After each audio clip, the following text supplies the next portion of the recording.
Le président a laissé l'ouverture aux gens de réfléchir. Kamerhe, s'il pense révision, qu'il nous dise révision pourquoi et pourquoi pas changement. Kabouya, s'il pense changement, il vous dira changement pourquoi pas révision. Mais de ces chocs-là, maintenant, on va trouver les schémas. Si Kamerhe s'oppose au président, le président n'a pas levé une option dans le cadre du changement. Maintenant, comment Kamerhe s'est opposé? Parce que devant le président, il a donné toutes les possibilités. Et la révision, c'est pour le président. Et le changement, c'est pour le président. Maintenant, à quel niveau Kamerhe qui choisit la révision s'est opposé au président? Ça, c'est un. Deux, et Kamerhe et Kabouya, lorsque les États généraux de l'Union sacrée vont se tenir pour lever une et unique option, chacun va s'aligner, c'est tout. Vous avez suivi Olivier Kamitatou, qui a dit clairement qu'il y a déjà une nouvelle constitution rédigée. Toi et les téléspectateurs qui nous suivent, est-ce que vous croyez dans Olivier Kamitatou? Je laisse chacun devant les tribunaux de sa propre conscience. Vous imaginez Olivier Kamitatou parler, dire la vérité à propos et qu'il a une constitution préétablie entre ses mains, il la garde chez lui à la maison sans vous la présenter. Vous imaginez? Êtes-vous sûr que ce qu'il dit est vrai? À chacun de juger. Parce que Olivier Kamitatou, nous le connaissons, il a été rebelle, il a été au perchoir de l'Assemblée nationale et nous savons là où il se trouve aujourd'hui, qu'est-ce qu'il a comme travail. C'est juste porter la mallette d'un individu. Donc, directeur de cabinet, directeur de cabinet. Vous avez ce discours et vous connaissez ses contradictions, vous pouvez les placer à la télévision, vous serez édifié. Vous savez ce qu'il a dit à telle époque et ce qu'il a dit à l'autre époque pour se contredire. Moi, pareils individus, je n'en fais pas cas. Moi, je suis de la trempe de me battre avec son chef, pas avec lui. Alors, je dirais... Se battre avec Moïse Katumbi. D'ailleurs, même Moïse ne me mérite pas. Ah bon? Il va parler en quelle langue? Il ne connaît ni swahili, ni français, ni anglais, il connaît quelle langue? Et le niveau intellectuel de Olivier Kamitatou, il n'est pas vraiment à la hauteur Mais pour parce débattre avec que vous. c'est quelqu'un qui prend les sacs de l'autre. Moi, je ne peux pas débattre avec quelqu'un qui prend les sacs de l'autre. L'église catholique, ils ont tenu une réunion où on a demandé l'opinion de chaque fidèle. Qui a établi et Ambongo et Nchole le juge de l'opportunité du changement de la Constitution. Ambongo et Nchole qui doivent donner leurs injonctions à 120 millions de Congolais simplement parce qu'ils portent les robes. À part les robes, ils ont encore quoi d'autre? La crédibilité? La crédibilité. Ils défendent les intérêts du peuple. Ah bon? Ils sont toujours du côté du peuple. Comme Le côté du peuple, toujours. c'est où? Donc le peuple, c'est-à-dire un terme qui s'oppose aux dirigeants. Les dirigeants ne sont pas du peuple. Les dirigeants sont d'où? Le peuple, c'est-à-dire par opposition aux dirigeants. Qui n'est pas peuple parmi nous? Tshisekedi, Premier ministre, qui n'est pas peuple? Du côté du peuple, c'est où? C'est leur pensée qui devient côté du peuple. Si Ambongo et Nchole estiment qu'il ne faut pas changer la Constitution, c'est de leur droit. Mais ils ne peuvent pas nous en empêcher et nous imposer leur volonté. Même si cela ne va pas dans l'intérêt du peuple, avec Quel tout ce est qu'ils relèvent l'intérêt comme du peuple à ce niveau? souffrance, chômage. Cardinal Ambongo a parlé, on est en train de voler l'avenir des jeunes. Il a Je dit dirais ceci, lors des journées diocésaines. Monsieur Ambongo, Monsieur Nchole, de partout vous allez me suivre. Dans quelle disposition de la Constitution on vous a dit que pour réviser une Constitution, il faut qu'il y ait une bonne vie? C'est quelle disposition? Quelle est la condition que la Constitution donne pour sa révision? Maintenant, je leur pose la question, est-ce que la Constitution fait des conditions pour être révisée en dehors de l'état de siège et de l'état de guerre? Est-ce que la Constitution dit que pour me réviser, il faut qu'il y ait des meilleures conditions socio-économiques? La révision qu'il y a eu en 2011, quelles étaient les conditions socio-économiques qui étaient plus meilleures pour réviser en 2011? Vous ne vous êtes pas opposé et que vous exigez aujourd'hui ces conditions meilleures. La révision de la Constitution peut aussi améliorer les conditions socio-économiques. On peut aller de l'un tout comme de l'autre. Le fait qu'il y a des lourdeurs administratives et le fait qu'il y a des difficultés dans les institutions pour être gérées, ça impacte sur le social et sur l'économie du pays. Donc on peut réviser la Constitution pour la rendre l'administration souple et résoudre les problèmes du social. Tout comme on peut résoudre les social, je ne vois pas, même partout au monde, la France, quand elle a révisé ses constitutions 5 fois, c'était pour résoudre les problèmes sociaux, les problèmes d'emploi. Changer, hein? La Oui. province était changée. 5 fois, parce qu'ils sont à la 5e République.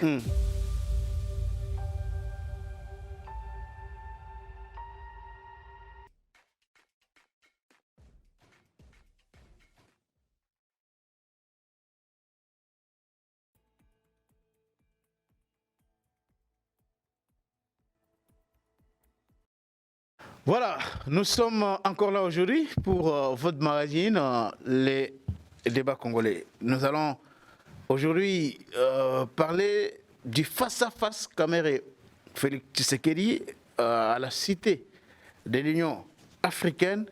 Que se sont-ils dit finalement lors de ces tête-à-tête?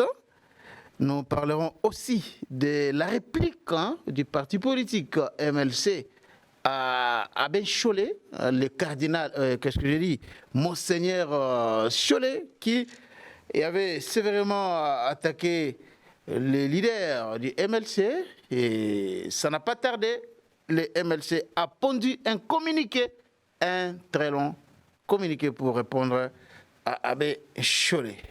Il sera aussi question de l'exécution de Koulouna, tel qu'annoncé par le ministre Constant Moutamba. Il sera enfin aussi question de cette rencontre entre Félix Tshisekedi et Paul Kagame, ça va se passer à Luanda, en Angola, sous la médiation de Joao Lourenço, le président angolais. Et pour parler de ces sujets, nous avons le plaisir de recevoir dans cette émission aujourd'hui un haut cadre de l'UDPS. Il s'appelle bien John Kolela, oui, un nom qui ressemble un peu à un leader politique du Congo-Brazzaville, honorable honoraire John Kolela.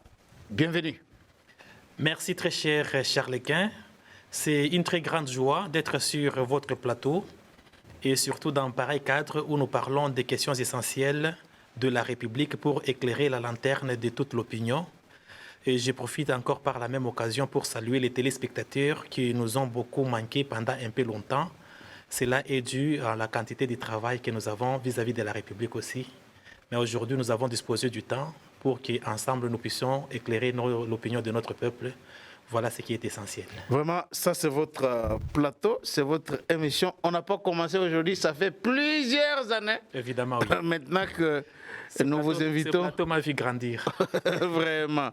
Alors, rencontre Fathi Caméré.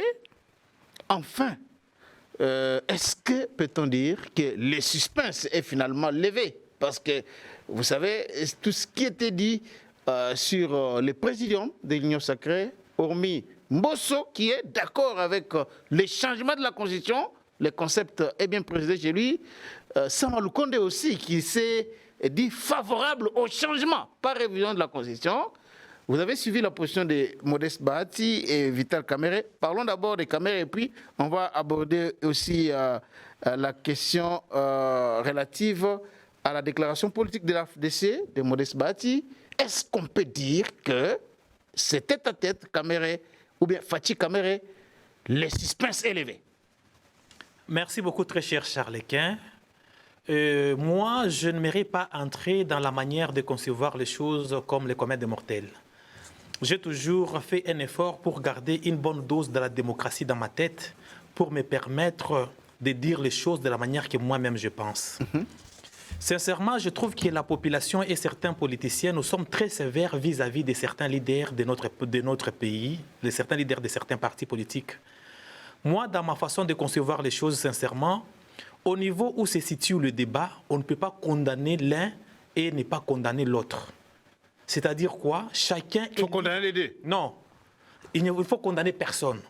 Ah, okay. Chacun doit être au départ libre de ses opinions. Lorsque le président de la République lance une idée, ce n'est même pas le président qui a commencé par lancer.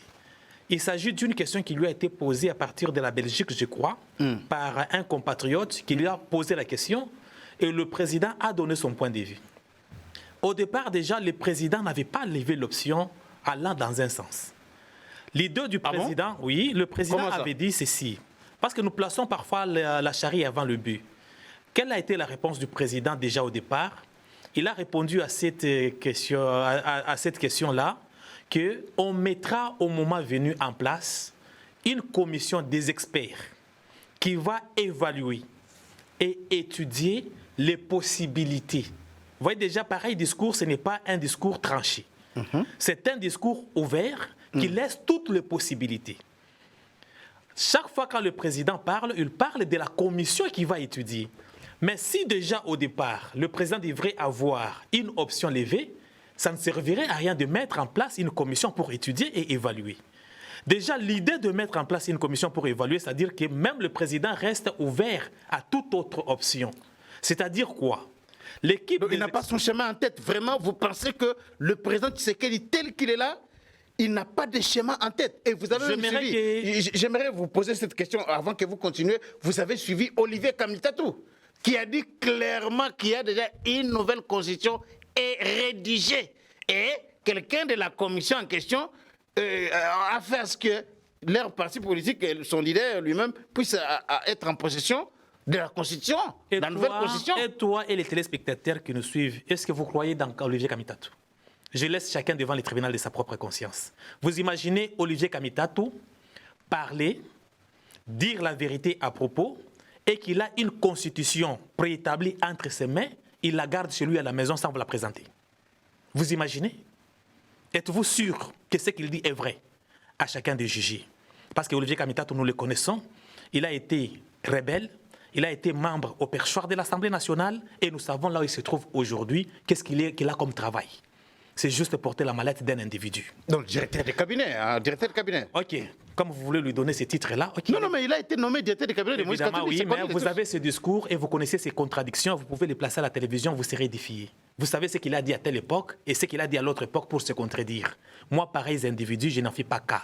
Moi, je suis de la trempe de me battre avec son chef, pas avec lui. Alors, je dirais... Se battre avec Moïse Katumbi. D'ailleurs, même Moïse ne me mérite pas. Ah bon? Il va parler en quelle langue? Donc, pour vous, vous ne débattez qu'avec des gens qui parlent en français? Ce n'est pas le français. Moïse... Moi, je dis, il va parler en quelle langue? Il ne connaît ni swahili, ni français, ni anglais. Il connaît quelle langue? Et le niveau intellectuel de Olivier Kamitatou n'est pas à la hauteur, il n'est pas vraiment à la hauteur mais pour parce débattre avec que vous? c'est quelqu'un qui prend les sacs de l'autre. Moi, je ne peux pas débattre avec quelqu'un qui prend les sacs de l'autre. Ça, je laisse qu'il se débatte avec d'autres personnes qui peuvent aller prendre les sacs des autres. Ah, ça, je refuse. C'est vraiment... Ça, je me suis interdit. J'aurais souhaité qu'il reste dans sa casquette d'un président de l'Assemblée nationale que d'être porte-mallette. À ce niveau-là, il n'y a pas de débat. Alors, je dirais ceci. Le chef de l'État est sincère. Même s'il peut avoir son propre schéma dans sa tête. Parce que quand on pose un problème, chaque fois que quelqu'un vous pose une question, en principe, il a déjà une partie au moins de la réponse dans sa tête. Le chef de l'État peut avoir ses idées à lui. Mais il ne peut pas décider tant qu'individu. C'est une affaire qui concerne la nation et il met le sujet sur la place publique pour que lui aussi soit édifié. Il peut avoir une idée, mais l'idée peut être erronée, tout comme elle peut être bonne. Mais pour avoir l'éclairage suffisamment, on peut poser les problèmes. Quand on aura la réponse, il reste ouvert maintenant devant cette réponse. C'est-à-dire quoi l'idée d'avoir une équipe des experts? C'est-à-dire que le chef de l'État, devant lui, il y a 3 schémas. Le premier schéma est que les experts étudient. Nous avons une constitution qui a duré presque 18 années. Il est normal que les êtres humains normaux, créés à l'image de Dieu, les êtres achevés, qu'ils puissent évaluer au moins. Nous avons cette constitution. Voilà ce qu'elle nous a donné à telle période, voilà telle difficulté, voilà tel avantage. On étudie le tout dans l'ensemble pour produire les corrections. Je vous ramène, nous sommes en 2011, au moment où on devrait modifier cette constitution, même parce qu'elle a déjà été modifiée au moins une fois. Est-ce que vous avez lu le préambule de la loi numéro 11/02 du 20 janvier 2011 portant modification de la Constitution? Que dit le préambule? Le préambule est en train de dire que la Constitution de 2006 contient des difficultés et des incohérences qui empêchent aux institutions tant nationales que provinciales de bien fonctionner. Ça, c'est la loi qui le dit. Ce n'est pas l'UDPS. C'est le PPRD dans son ancienne formulation. Le PPRD quand Moïse était au PPRD, quand Kabila était au PPRD, quand Matata était au PPRD. Kabila est toujours au PPRD, hein? Évidemment, oui, je m'en excuse. Quand tout le monde était au PPRD, donc c'est l'AMP qui parlait à ce moment-là. Donc déjà en 2011, les dirigeants de l'époque avaient décelé les difficultés, les incohérences qui rendaient la gestion difficile et impossible. Ce n'était pas l'UDPS. Maintenant, à ce jour, devant le président, l'idée de mettre en place l'équipe des experts, c'est pour vous dire que vous avez un président d'abord ouvert à toute possibilité. Les experts, en évaluant la constitution actuelle, ils peuvent aboutir à la conclusion selon laquelle, de toutes les façons, la constitution est bonne, il n'y a rien à changer. Ah bon? C'est une possibilité. À ce moment... et le président va accepter ça? Mais avec tout ce qui est relevé comme imperfection dans la même constitution par le même président, il acceptera une telle conclusion venant de l'équipe? Le président n'est pas un dieu. Le président, c'est un être humain. Il peut dire une chose, mais quand les experts les convainquent avec les arguments, il peut changer. Non, mais c'est lui qui dirige le pays, ce ne sont pas les experts. C'est lui qui sait que cette constitution n'est pas bonne. Il a dit ça à Kisangani, que la constitution est malamouté. Et maintenant, les experts viendront lui dire que la constitution est bonne et il accepte. C'est lui le président de la République qui connaît là où il amène le pays. L'individu a parlé.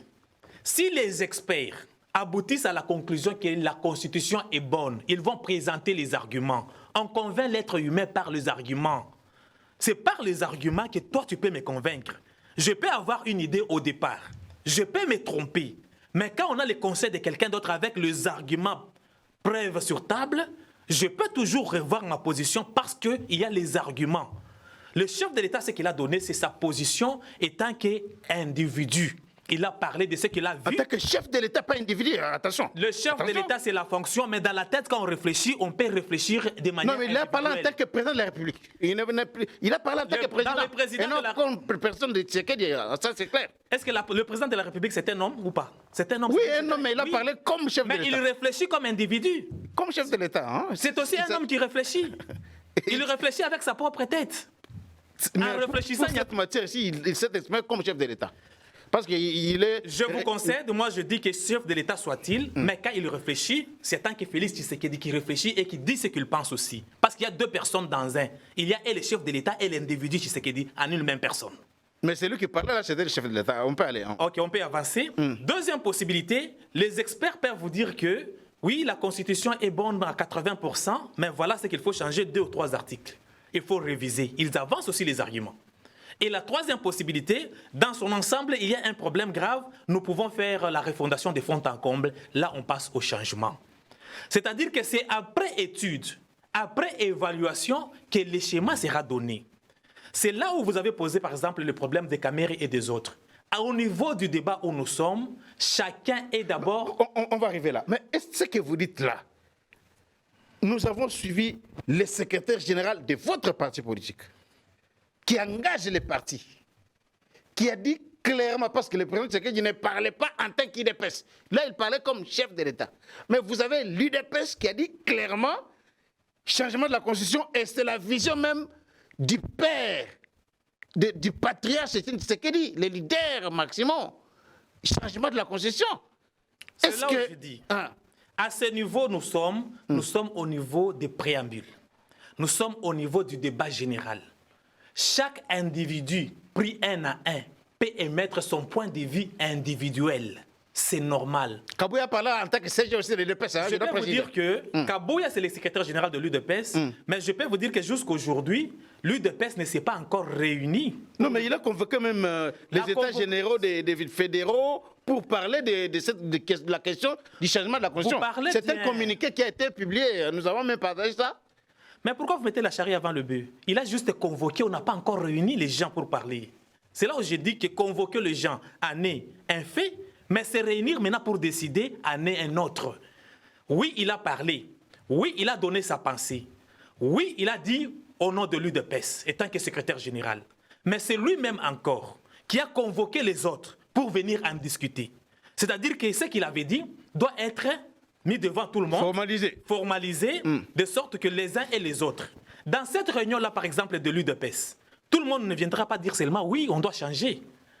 Là, maintenant, dans la réunion, chacun viendra avec son opinion d'abord individuelle. Au départ, d'abord, c'est l'opinion individuelle. De sorte que des opinions individuelles, du choc de ces ignorances-là, du choc des idées de chacun, que puisse jaillir la lumière. Au départ, on ne peut pas commencer par être d'abord tous d'accord. Au départ, d'abord, John Kolela a sa propre pensée et son opinion propre. Kabouya a son opinion propre. Tshisekedi a son opinion propre. Maintenant, quand on se met autour d'une table, Tshisekedi dit, voilà, moi je veux les changements, voilà mes raisons. John Kolela dit, moi je ne veux pas de changement, voilà mes raisons. Kabouya dit, moi je veux la révision, voilà les raisons. Maintenant, à partir des raisons, les uns et les autres vont maintenant se convaincre pour adhérer au schéma de celui qu'on pense être le schéma le plus meilleur. Mais dire que à ce niveau, tout le monde doit parler le même langage d'emblée d'entrée de jeu, moi je pense que c'est refuser de faire la démocratie. Est-ce que vous voulez dire qu'aujourd'hui, au sein de l'UDPS, il y a une division, comme nous le voyons dans l'opinion, entre les pro-révisions et les pro-changements? Au sein de l'UDPS, il y a ça? Ce n'est ni une division au sein de l'UDPS, ce n'est ni une division au sein de l'Union sacrée, ce n'est ni une division au sein de la nation. C'est ça la démocratie. La démocratie ne signifie pas parler tous le même langage et avoir même opinion. Divergence de vie, en fait. Divergence de vie au départ. Est-ce qu'au sein de l'UDPS, Il y a le départ et puis il y a l'arrivée. Très bien. Oui. Mais est-ce qu'au sein de l'UDPS aujourd'hui, il y a ceux qui sont contre le changement de la Constitution et qui ne sont que pour la révision tout court? C'est ça au sein de en l'UDPS? principe, je n'ai pas demandé les opinions des uns et des autres pour parler à leur nom. Mais en principe, dans toute société, c'est comme ça. Même la Constitution, quand elle sera votée, elle ne sera pas votée à 100%, que ce soit aux États-Unis ou partout. Et votre point de vue personnel en tant qu'au cadre de l'UDPS, c'est quoi? Vous êtes pour les changements ou la Mon point de vue, et c'est celui-là le point de vue pour la majorité des gens de l'UDPS, et que d'abord il faut changer. Pourquoi je dis cela? Parce que déjà en 2006, nous avions refusé même de nous enrôler. Très bien, on va revenir. On avait déjà une position. Très bien, on va revenir à ça un peu plus tard. Revenons maintenant sur Kamere, parce que vous êtes en train de développer ça. Évidemment. Kamere, c'est un président d'une institution.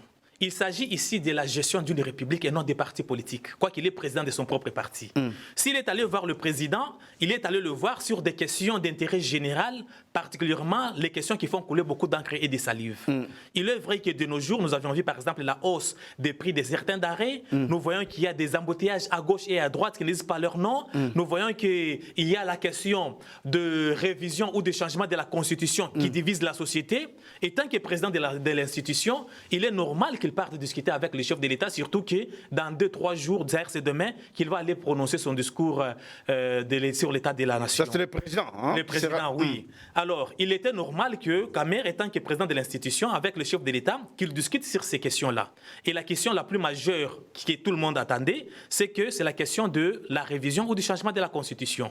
Il est normal qu'à ce jour, Kamere écoute le président, que le président écoute Kamere. Il est normal que même si les opinions de l'un et de l'autre sont divergentes, c'est normal, c'est ça la démocratie, mais l'un va convaincre maintenant l'autre à partir des arguments. Des heures d'audience. D'abord, avant que l'on continue, ça dépend de la quantité des sujets. Il y a des gens qui ont dit que Kamere ne joue pas vraiment d'une certaine confiance auprès du président Tshisekedi, parce que dans l'émission que Jean-Pierre Bemba, le VPM Jean-Pierre Bemba a fait sur Top Congo, il a dit que ces questions-là, révision, changement de la Constitution, il parle avec le président chaque jour. Ça, c'est Bemba qui l'a dit. Mais pour Kamere, c'était la première fois qu'il échange avec le président autour de ça, c'est ce qu'il avait dit. Est-ce que ceux qui disent que le président a plus confiance à Bemba qu'à Kamere ont-ils raison ou tort? Je ne crois pas qu'on peut juger les choses de cette façon-là à distance. Moi et vous, nous pouvons parler des choses régulièrement, et pas avec les autres personnes. Ça dépend de quand et de comment nous posons le problème. Quand nous... Le degré de confiance aussi. Hein. Comment avec Bemba, ils en parlent chaque fois. Donc ça veut dire qu'ils se rencontrent plus, alors que Kamere, ce n'est pas vraiment le cas. Ce n'est pas ce que Kamere a dit. Est-ce que Kamere a dit qu'il ne rencontre pas le président? Kamere est allé... Non, il n'a pas, par rapport à cette question... Parce que Bemba dit que j'en parle avec le président chaque jour. Ça dépend de la manière de comportement de l'un et de l'autre et de la manière dont il pose les problèmes quand il voit le président. Si moi je vois le président, je ne peux pas lui poser une même question chaque jour. Est-ce qu'il est important de parler avec le président sur une même question chaque jour? Ça sera peut-être du gaspillage de temps pour moi. Si je pose au président la question sur la Constitution aujourd'hui, faudra-t-il que demain je revienne sur la même question? Ça dépend de comment chacun conçoit la manière de faire les choses. Si Bemba dit qu'il en parle chaque jour, ce n'est pas pour dire qu'au jour le jour peut-être, mais pour vous dire peut-être qu'il en a parlé régulièrement. Oui, c'est ça, régulièrement. C'est ça que ça signifie. Mais est-ce que Kamere aurait tort parce que lui n'en a pas parlé régulièrement? Peut-être que lui, régulièrement, il parle aussi d'autres choses qui sont aussi importantes. Bon, mais le fait que sur une question aussi fondamentale, c'est la Constitution, c'est la chose la plus... je dirais même dangereuse dans une nation, la plus fondamentale, mais oui, parce que tout part de là. Tout, c'est d'abord la Constitution, la loi fondamentale, donc, la Bible même si d'une nation. Alors, bien. Avec Bemba, le président en parle régulièrement, mais avec Kamere, depuis qu'il a lancé l'idée, ils ne se sont jamais rencontrés pour en parler. Je dirais ça devient un peu suspect. Donc, là. Selon votre manière de concevoir les choses, le fait que Bemba en a parlé chaque jour, donc les réponses du président ont évolué. Si la réponse sera la même chaque jour, pourquoi poser la même question chaque jour? Si aujourd'hui je me demande au président pourquoi tu veux changer la Constitution, il me répond. Demain, je viens, je lui demande pourquoi tu veux changer la Constitution. La réponse va changer parce que j'ai parlé avec lui plusieurs jours. On peut avoir parlé plusieurs jours, les questions et les réponses demeurent les mêmes. Ce n'est pas le nombre de fois qu'on va parler qui va faire que vous me donnez l'importance à la Constitution. C'est le fait d'abord d'aborder les sujets. Tu vois que Bemba et le président ont parlé dans un cadre non formel, mais avec Kamere, ils ont parlé dans un cadre formel. Ça aussi, ça pèse. Donc ça veut dire qu'il y a une intimité entre Bemba et Fachi et le président Tshisekedi. Prenons cette hypothèse. Ils se retrouvent régulièrement. Prenons cette hypothèse-là. Ils en parlent. Mais... Admettons. Où est le mal si on est très familier ou là l'intimité vis-à-vis de l'un? Ça dépend de comment on a grandi. Tout le monde n'a pas été ami depuis l'enfance. Il y a les amitiés qui ont commencé à un certain niveau.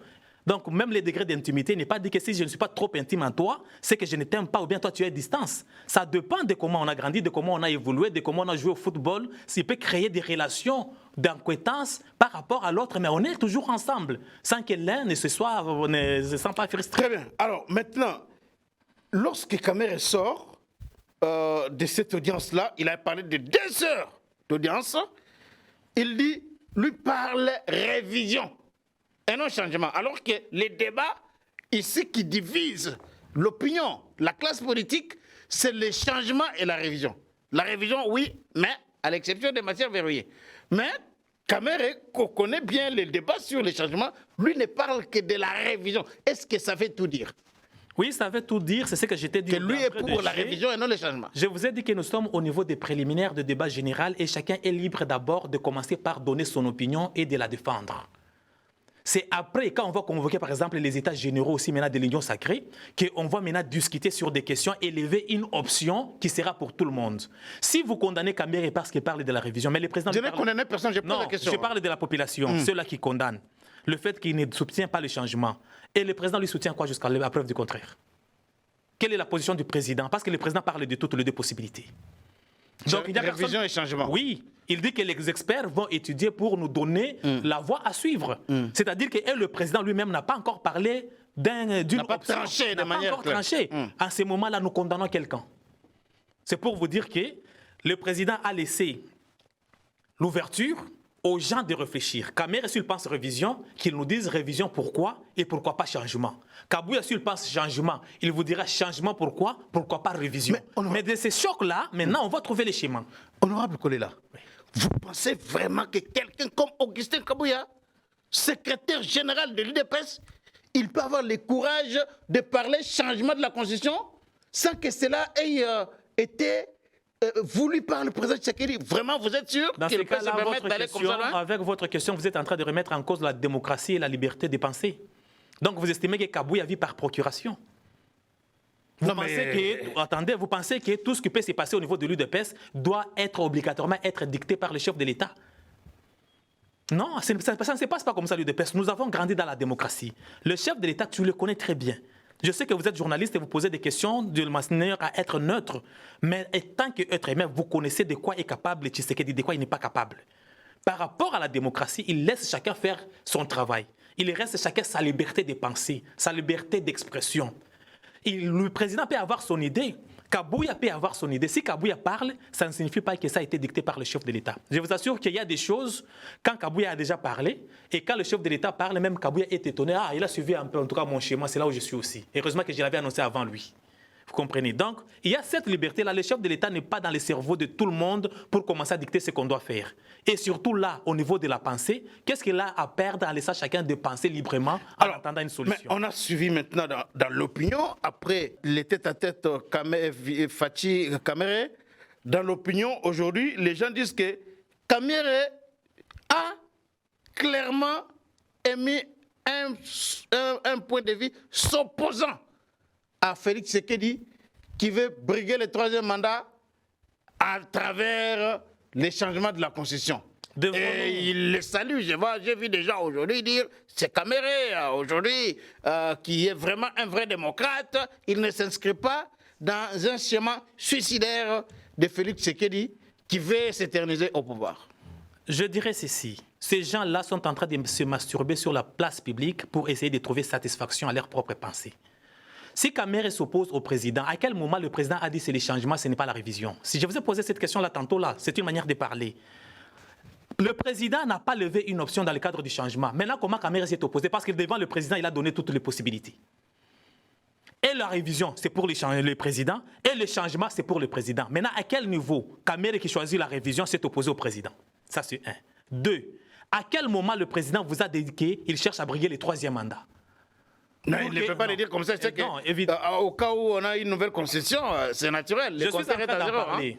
Le chef de l'État a dit à plusieurs reprises que ce n'est ni pour le 3e mandat, ni pour m'éterniser au pouvoir. Mais c'est pour donner à la nation un cadre pour bien fonctionner. Et même en 2011, on a évoqué les difficultés de l'ancienne constitution. C'est là qui parle que Kamere a trouvé non. Vous savez quoi? Ce n'est pas l'opinion du président qui cause problème dans leur tête. Ce n'est pas ce qu'a dit Kamere. C'est leur propre conception ou transformation de ce qu'ils entendent des uns et des autres qui fait de problèmes. Le chef de l'État n'a pas refusé la révision, n'a pas refusé le changement. Il dit qu'il y a deux possibilités sur la table. Nous attendons les experts, comment ils vont nous orienter. Et ceux-là qui soutiennent la révision sont pour le chef de l'État, et ceux-là qui soutiennent les changements sont pour lui. Les seules personnes qui ne sont pas pour le chef de l'État, ce sont là qui disent « ne touche pas à ma constitution ». C'est seulement ceux-là qui ne sont pas d'accord avec le chef de l'État. Mais tout le reste, tout le monde parle le même langage et chacun vient avec son opinion. Et Kamere et Kabuya, lorsque les États généraux de l'Union sacrée vont se tenir pour lever une et unique option, chacun va s'aligner, c'est tout. Alors, vous avez aussi suivi Modeste Bahati, il a fait la déclaration, son parti politique a fait la déclaration et attendre les conclusions de la commission pour se prononcer sur la révision ou le changement de la Constitution. Évidemment, c'est aussi une position sage. Donc, il y en a qui ont déjà leurs idées, qui pensent, et ils vont aller défendre leurs idées au niveau de la commission et au niveau de l'Union sacrée. Bahati aussi aura ses propres personnes qui seront aussi là-bas. Ils vont défendre les pour et les contre. Et c'est à la fin, après les travaux des experts, que chacun maintenant, quand les experts vont donner la position, cette position-là, ça devient maintenant la position unique. C'est lui qui s'aligne contre, il s'oppose. C'est lui qui s'aligne pour, il la respecte. C'est comme ça. Mais honorable Kolela, vous avez Samalou Konde qui a dit oui au changement de la Constitution. Bosso a dit oui au changement de la Constitution. Guy Luando a dit oui au changement de la Constitution. Tous les gouverneurs ont dit oui au changement de la Constitution. Vous avez les puces mobiles qui ont dit oui. Vous avez... ils sont très nombreux, les Julien Paloukou qui ont dit oui, les gens du Sembouza. Tous ces gens-là ont dit oui à l'initiative du changement de la Constitution. Mais les autres sont dubitatifs. Est-ce qu'il n'y a pas un ruisseau rouge? Est-ce qu'il n'y a pas quand même à s'inquiéter? Là, vous êtes en train de lutter contre la démocratie maintenant. Si la majorité a dit oui, la majorité ira convaincre cette minorité-là au moment où ils seront ensemble autour d'une table. Et il ne faut pas obliger à ce que tout le monde pense de la même manière que vous. Si moi je ne pense pas comme vous, ça ne signifie pas que j'ai tort obligatoirement. Et c'est ça la démocratie. C'est nous convaincre les uns les autres à travers les arguments. La démocratie en soi ne signifie pas d'abord raison. Sinon Jésus ne serait pas crucifié. Jésus qui avait raison a été crucifié pourquoi? C'est parce qu'il y avait tout simplement la démocratie, la majorité. Un, je vous dis que la majorité ne signifie pas raison. Deux, je vous dis que c'est à l'issue de la rencontre, au regard des arguments, qu'on peut se faire un bon jugement. Et c'est là, moi, je ne condamne personne. Et ceux-là qui parlent de révision, moi, je les encourage, mais qu'ils viennent avec leurs arguments. Et ceux-là qui parlent changement, je les encourage qu'ils amènent leurs arguments. Même ceux-là qui sont contre de toucher la Constitution, ils ont droit d'amener leurs arguments. Comme ça, on va confronter les arguments pour faire jaillir la lumière. Mais si déjà, au départ, vous refusez qu'il y ait des opinions divergentes, comment on va jaillir la lumière? Donc, vous n'avez pas peur de voir Kamere demain dans l'opposition, aller renforcer les camps Fayoulou, Katumbi. Il n'y a pas de peur à avoir. Pourquoi je n'ai pas peur? Parce que l'option qui sera prise sera l'option la plus meilleure pour la République, pas pour les camps politiques. Si nous allons perdre tous. Si l'option que nous allons lever sera mauvaise, ça sera et pour moi, et pour toi, et pour tout le monde. Si nous allons prendre la bonne option, elle le sera aussi pour tout le monde. Ici, moi, je veux qu'on réfléchisse en termes de la République, en termes générationnels. Je ne veux pas réfléchir en termes d'un camp politique. Les bénéfices politiques sont éphémères. Moi, je veux que ça soit pour le bien de la République. Mais si ce sont pour des positionnements politiques, moi, ça ne m'intéresserait pas. Alors, parce que cette question a été aussi abordée par Jean-Pierre Bemba dans l'émission qu'il avait eu avec Christian de Sakweno, le doyen Willy Kalengai et Sandra Nyangui, notre consoeur. Et là, il a aussi tapé, Jean-Pierre Bemba a tapé sur l'Église catholique, les chefs politiques des confessions religieuses, des politiciens en robe. Est-ce que vous étiez quand même étonné de voir Bemba être dur comme ça envers la Senko, les prêtres catholiques? Oui, c'est normal. Je pense que peut-être que les gens ont oublié. C'était de la même manière que Kyungo commence à traiter Mosengo. Il parlait toujours des politiciens en robe. Peut-être que les générations actuelles n'ont pas beaucoup de messages de Kyungo Koumanza qui traitait déjà les prêtres dans ce sens-là. De deux, j'aimerais dire que Jean-Pierre Bemba n'a pas tort de dire tout ce qu'il a dit. Quand vous exagérez un peu là, il faut qu'on vous remette. Le fait d'être prince de l'Église ne veut pas dire que les prêtres deviennent nos dieux. Ce sont les êtres humains qu'on a conçus dans des chambres aussi comme nous tous et qu'on nous a mis au monde. Nous sommes nés tous nus et nous avions grandi, nous avions étudié. Si tu es prêtre, si tu as un problème de raisonnement, même si tu es prêtre, tu garderas le même problème de raisonnement. Donc les prêtres ne sont pas de Dieu. Les prêtres aussi choisissent aux élections. C'est-à-dire ils ont aussi des choix. Ils ont aussi des préférences. C'est pour vous prouver que ce ne sont pas des dieux qui sont neutres. Mais il est vrai que dans la République, il peut y avoir des problèmes. Mais leur manière de présenter le problème, c'est une manière teintée de beaucoup de haine, de jalousie et de règlement de comptes. Bemba a parlé par exemple de 1 million par diocèse, qui ont fait déjà au-delà de 2 ans qu'ils reçoivent cela. Mais ils n'en ont jamais parlé. Mais ils n'ont pas encore les 1 million. Hein? Je n'en disconne pas. Néanmoins, 600 000 $. Hein, pas 600, oui, par diocèse, il faut le dire. 600 000 $ par diocèse pour 48, ça fait environ 29 millions de dollars. Ce n'est pas peu non plus. Et donc, si Bemba vous demande de justifier au moins les projets des 1 million, il ne dit pas que vous avez reçu le 1 million, mais vous avez déjà au moins reçu quelque chose que vous pouvez aussi présenter. Parce que chaque fois quand le cardinal Ambongo, dans ses homélies, parle de la souffrance de la population, mais il ne présente pas quand même qu'au moins il y a certains autres projets sur lesquels nous sommes en train de travailler, qu'on est en train de faire pour la jeunesse. Ça, il met au frigo. Pourquoi cette différenciation des sujets à traiter devant les gens?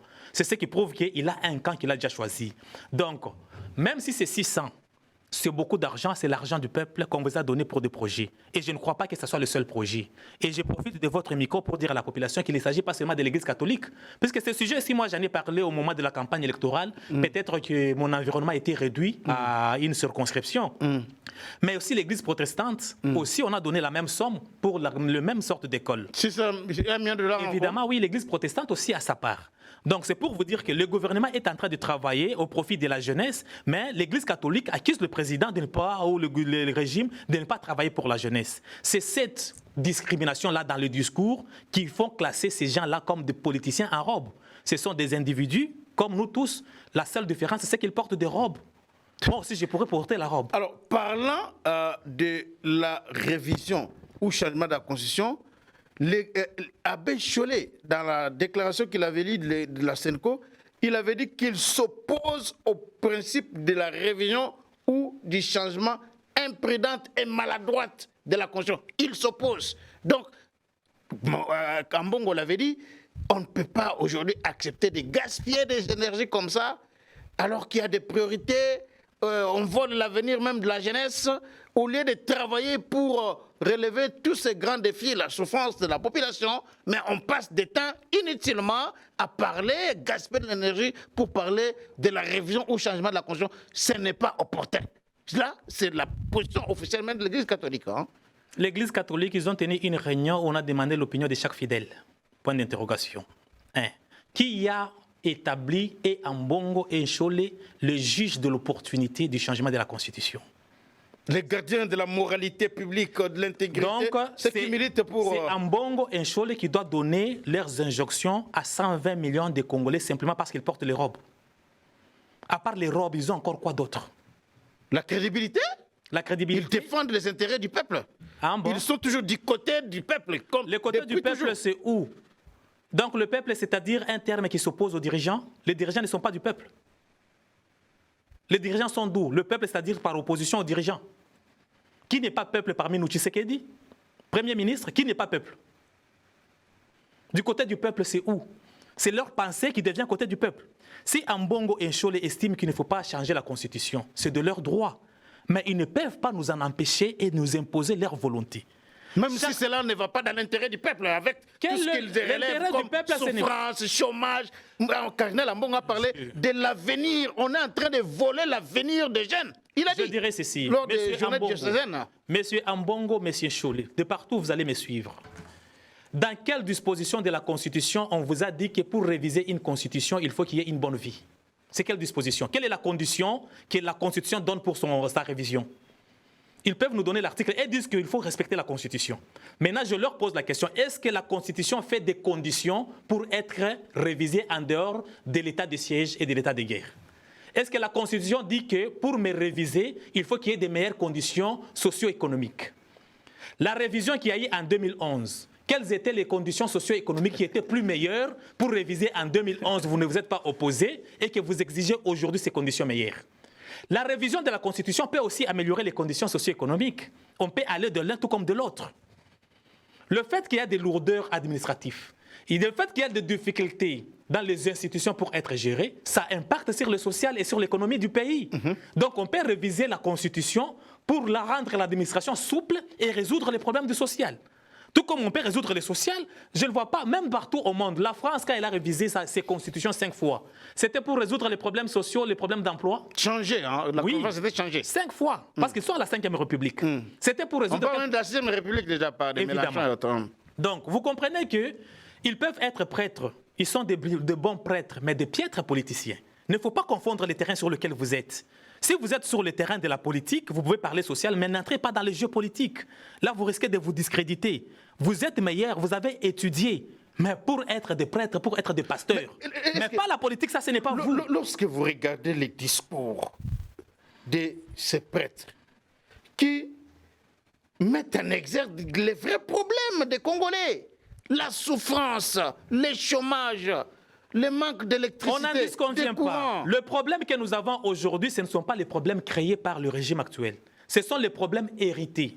La responsabilité du régime actuel, c'est de résoudre les problèmes qu'il a hérités des autres, qui ont commencé depuis 1960. Je ne sais pas à quelle période les Congolais étaient heureux.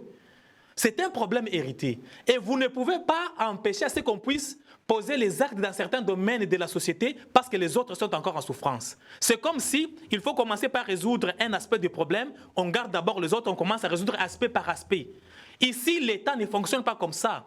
L'État traîne tous les problèmes à la fois. Les problèmes sociaux sont en train d'être résolus par les acteurs qui en ont la charge. Les problèmes économiques sont en train d'être résolus. Les problèmes politiques, ce n'est pas parce qu'on va mettre en place une équipe de 20 personnes que tous les autres secteurs de la vie vont croiser les bras en attendant qu'on termine là-bas pour continuer. Tout le monde travaille au même moment. Il y a la division du travail, il y a la répartition des tâches. Les politiciens s'attellent à voir comment la Constitution peut aider la République. Les économistes s'attellent comment l'économie va s'améliorer. Les infrastructures, on y travaille. On travaille dans tous les domaines à la fois. Ce n'est pas pour dire que quel sera le bon moment selon eux. Il faut attendre et réviser la Constitution quand quelle condition sera réunie, laquelle. Or, la Constitution elle-même ne fait pas de sa révision, elle ne fait pas des conditions de sa propre révision. On ne peut pas dire que parce que Cholet a parlé, ça devient une loi. Nous ne sommes pas nés pour vivre par procuration par rapport à Cholet ou bien par rapport à Mbongo. Ils peuvent m'en excuser, ce sont tous des citoyens. Mais sur le plan politique, c'est le chef de l'État qui gère la République, qui sent là où il y a les problèmes. Il apprécie et il propose. Si vous êtes contre la révision, mais dites à la population d'aller voter contre les référendums. Ce n'est pas un problème. Le seul cadre démocratique que la démocratie nous a donné pour que le peuple s'exprime, c'est au référendum. Ce n'est pas Cholet qui va dire au nom des autres. Il a été élu où? Il a été élu par qui? Pour parler en son nom. Quoi qu'il peut être intelligent, quoi qu'il se soucie du problème du peuple. Mais le peuple a la possibilité de se prononcer.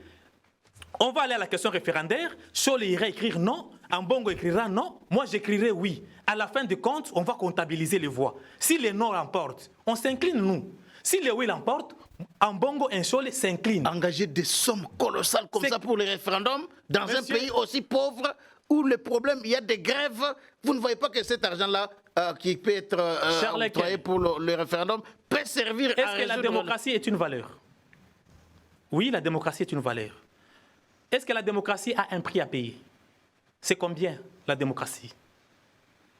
Si la démocratie peut se payer en sang et en cadavre, vous dites que si on dépense l'argent pour améliorer la démocratie, on a tort? C'est dans ces mêmes pays où on est pauvre qu'on vote le président après chaque 5 années. Donc gardons un seul président comme ça, l'argent là des élections va nous servir à investir pour terminer le chômage. C'est la même démocratie qui exige qu'on passe aux élections.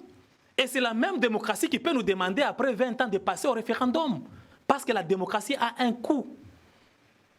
La démocratie, il n'y a pas de développement sans démocratie. Et si nous sommes d'accord... Les pays qui sont développés ne sont pas forcément des démocraties, hein, ça c'est clair. Le développement, c'est autre chose, ça n'a rien à voir avec la démocratie. Mais je vous assure qu'il n'y a pas de développement sans démocratie. Ça a déjà été prouvé par plusieurs scientifiques. En Chine, il n'y a pas de démocratie en Chine, hein? La démocratie, c'est quoi? Peut-être que vous définissez la démocratie. Il n'y a pas vraiment de démocratie en Chine. Peut-être que vous définissez la démocratie au sens restreint. Mais la démocratie au sens large, c'est quoi? C'est le respect de ce qu'on a décidé, c'est ça la démocratie. Il y a des démocraties en Russie, il y a des démocraties en Chine. La démocratie, il n'y a pas une démocratie unique. Le problème, c'est qu'il y a plusieurs sortes de démocratie et chacun l'a définie de sa manière. Si en Russie, on dit que tu restes au pouvoir 100 ans et que tout le monde est d'accord et vous respectez ça, c'est ça la démocratie. On peut aussi tricher, frauder aux élections, mais je ne parle pas de la tricherie, ça ce sont des antivaleurs. Mais moi, on est toujours en démocratie. Non, mais moi j'ai dit, lorsque nous nous entendons que ce qu'on va faire, c'est ceci, tout le peuple est d'accord avec ce qu'on va faire. Et nous respectons ce que tout le monde a décidé. C'est ça la démocratie. Bon, alors, même si on peut réprimer, tuer les opposants, comme c'est le cas dans beaucoup de pays, donc c'est toujours la démocratie. Hein? Non, même là où il y a la démocratie. Répression des libertés, même là où il y a la démocratie. Et tout ça. Donc, c'est toujours la démocratie. Je dis que les débordements ne manquent pas. Il y a toujours des bavures qui peuvent arriver. Alors, autre chose, l'exécution de Koulouna. Constant Moutamba est clair. Il a fait une déclaration qui a fait sursauter certains défenseurs des droits de l'homme, qui sont farouchement opposés depuis toujours contre la peine de mort. Et là, il les a encore sortis de leur tanière pour s'en prendre à lui parce qu'il a dit qu'il a promis aux jeunes qui étaient là, on a vu dans la vidéo, qu'on embarquait dans un véhicule, que c'est fini pour eux. Ils peuvent déjà demander pardon à Dieu. Est-ce que ça, c'est vraiment un bon discours, tenir de cette façon-là, honorable Kolela?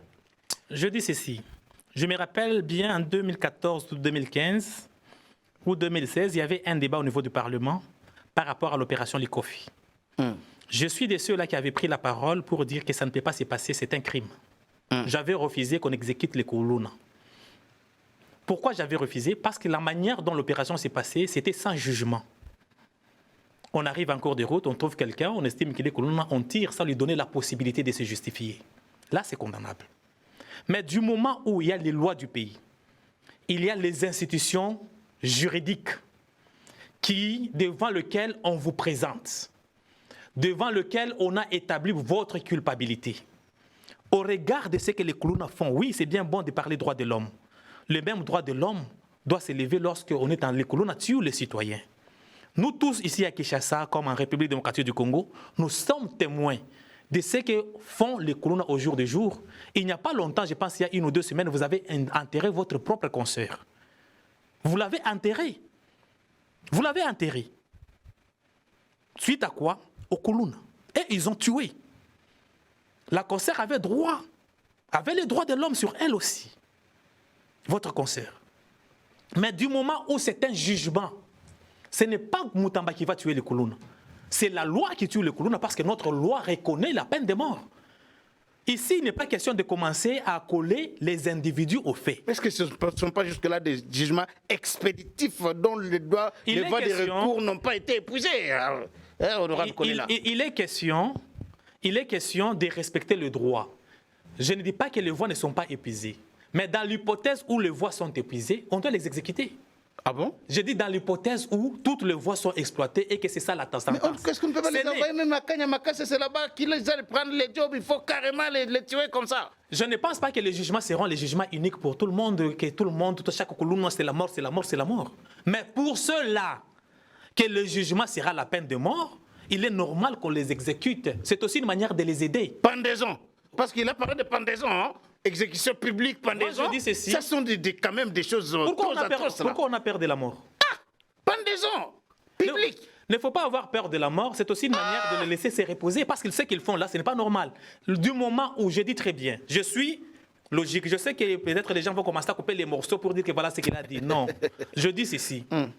Dans la mesure où les lois congolaises reconnaissent la peine de mort, dans la mesure où ceux qui sont arrêtés, Koulouna ou une autre personne qui est jugée, qui a épuisé le voie de recours, et que la sentence c'est la peine de mort, ce n'est ni Moutamba qui condamne, ce n'est ni le juge qui condamne, c'est la loi qui condamne. La loi n'est ni des juges ni de Moutamba. Ce sont les lois de la République auxquelles nous tous nous devrons nous soumettre.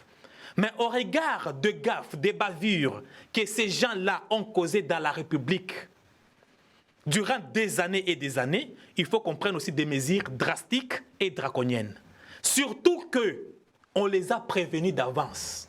On a dit que si vous continuez, voilà ce qui vous attend. Mais s'ils continuent, c'est-à-dire ils lancent le défi contre la loi, à ce moment alors, pour les aider, très cher Koulouna, vous avez entendu ce qu'on a dit? Il faut les prendre publiquement. Ça va quand même froisser les consciences. Hein, ça. Non. Ceux-là qui vont s'entêter, on va le pendre. Mais ceux-là qui vont écouter les conseils pour rester à la maison, ils vont épargner leur vie. Il aurait dit au Koulouna de se sauver.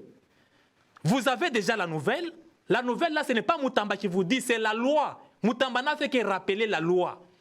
Maintenant, c'est à vous, Koulouna, de prendre vos dispositions pour vous conseiller. Mais si vous lancez les défis contre la loi, vous contractez une dette contre la République, il faut la payer. Vous êtes vraiment dur, hein? Donc vous êtes catégorique. Je suis dur, non pas vis-à-vis de Koulouna, mais dur vis-à-vis du mal.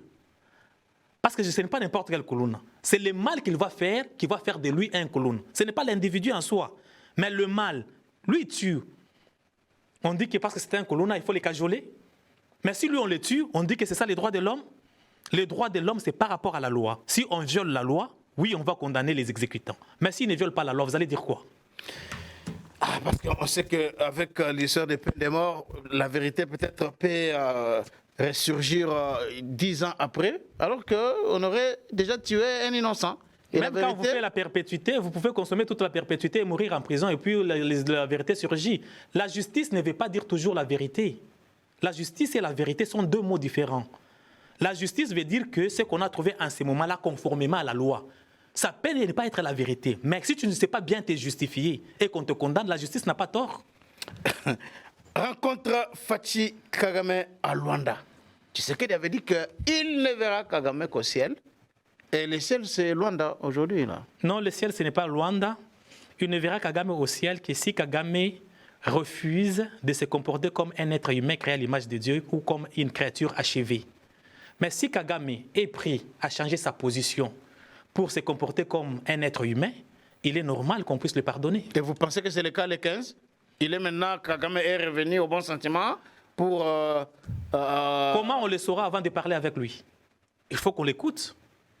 Est-ce que vous ne voyez pas que tous ces propos versatiles tenus par le président de la République, ça les discrédite aussi dans l'opinion? Les propos ne sont pas versatiles. Les propos sont tenus selon le temps et les circonstances. Quand on est au temps de la guerre, les propos sont les propos de la guerre. Quand on est au temps du réchauffement de la diplomatie, les propos sont au temps de la diplomatie. Il ne faut pas être de... Et pendant la campagne électorale, ce sont des propos de campagne électorale. Ce n'est pas pendant la campagne électorale. Pendant la campagne électorale, quelle était l'ambiance ou le climat entre nous et les Rwandais? C'était un climat de guerre. Et les ça, c'est aujourd'hui.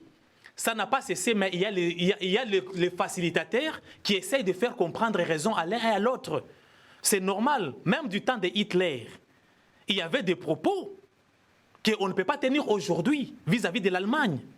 Mais en ce moment-là, on pouvait traiter l'Allemagne. En traitant l'Allemagne, on traite tous les citoyens allemands et leur façon de faire les choses. Donc, le fait de dire qu'on se verra, c'est si la guerre continue. S'il ne veut pas comprendre, ça va continuer ainsi. Mais la guerre continue jusque-là. La guerre continue, mais pour la terminer, on a placé un médiateur pour faire entendre raison aux uns et aux autres. Est-ce que vous pensez vraiment que quelqu'un comme Paul Kagame là, qui a 4000 militaires en RDC, qui puisse chaque jour ici nous minerais à Roubaïa, partout là, vous pensez vraiment que Kagame, vous avez suivi même la déclaration du ministre des Affaires étrangères du Rwanda, en Angleterre ou à Londres précisément? Vous pensez vraiment que Kagame là est sincère aujourd'hui? Non mais, honorable. Attendez. Et qu'il faut les rencontrer aujourd'hui là. C'est pas une erreur politique que commet Tshisekedi. Est-ce que la diplomatie c'est aussi une bataille? Si nous sommes d'accord que la diplomatie est une bataille, c'est que nous sommes au front diplomatique. La bataille, ce n'est pas seulement sur terrain avec les armes. Il y a plusieurs fronts. Et même les gens comme Kagame, qui pillent, comme vous le dites là, on peut arriver toujours à les mettre dos contre mur. Avec des signatures, avec des dispositions. S'il est en difficulté de se justifier, en ce moment-là, nous aurons raison devant le monde entier. On n'en a pas aujourd'hui, hein? Je ne dis pas qu'on n'en a pas. La raison reste raison, même si les autres ne l'acceptent pas encore. La raison ne change pas et ne devient pas tort. La raison, elle est raison par elle-même, ce n'est pas par la validation des autres. Donc, je dis que c'est une bataille, nous nous battons, nous faisons comprendre aux autres nos droits, et s'il y a les gens qui estiment qu'il faut donner la chance à la diplomatie et qu'on la donne pour épargner les vies humaines, moi je pense qu'on peut continuer. Merci beaucoup, John Kolela. Merci aussi à vous tous qui y avez suivi cette émission ou qui allez suivre cette émission. Nous sommes contents que vous ayez choisi GCRCMO Télévision, mais abonnez-vous aussi à notre chaîne, partagez cette émission dans vos groupes, dans les réseaux sociaux aussi, et nous allons nous retrouver très prochainement dans un autre numéro de votre magazine, Les Débats Congolais.